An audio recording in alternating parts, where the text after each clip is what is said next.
Morning, boys and girls. Time for another episode of Drum Bullshit. I'm your host, Steve. This episode's mostly going to be bullshit. Anyway, had somebody, man, I kind of look like a skeleton. Anyway, this is mostly going to be bullshit episode. Somebody asked me about my drum kit. Kind of proud of it, actually. It doesn't sound too bad. I probably got less than $150 in it. Most of it I fabricated myself from broken pieces of stands I got from different music stores and stuff. Anyway, kind of take you a little tour around the kit here.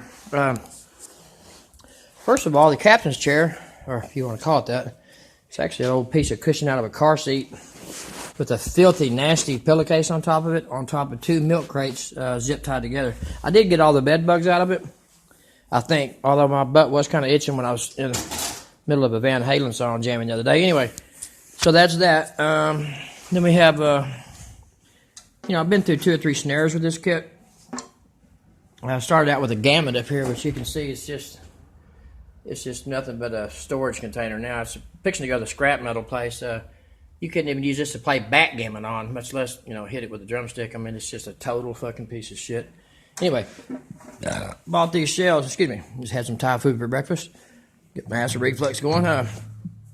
Bought these shells, bought the rack tom, 12-inch rack tom, 16-inch floor tom, a 22-inch kick for less than $100. Got a Remo Power Stroke head on the kick drum battery side. Sounds pretty good, actually. So had the Gammon upgraded to CB700 that a friend of mine traded me for doing some work for him. I just traded that in on this Pearl Steel snare. I hadn't got to try it out yet. I did get it tuned up, and I think it's going to be okay. It's headed in the right direction anyway. You can see my tuning key broke. It was all stripped out, so you can see how I modified that. Like I said, duct tape and baling wire. You can even use it in the music business. I don't recommend it, but, times are tough.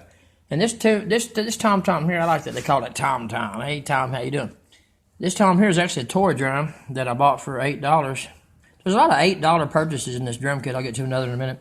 Anyway, it actually sounds pretty good. It's got a real cheesy head, though. You can see those dents in the head of it, and every time you just barely hit it with a stick, you're lucky if it doesn't, go right through and just, anyway.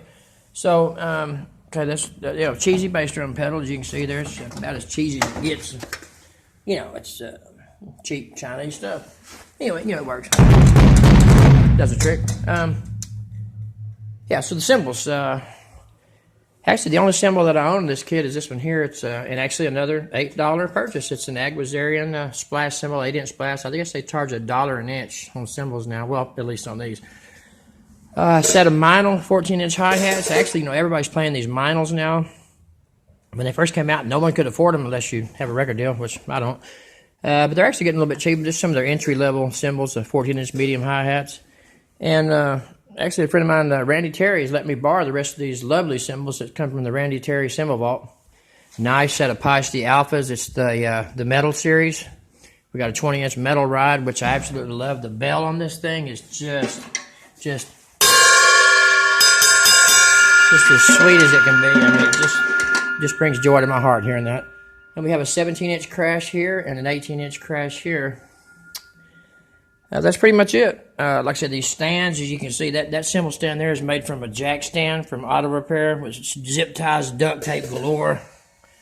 It holds up under brutal punishment. I mean, these drums have just taken it already, and they're still hadn't become splinters or whatnot. Anyway, that's pretty much it for this episode. Wanted to show you a tour around the lovely junkyard kit.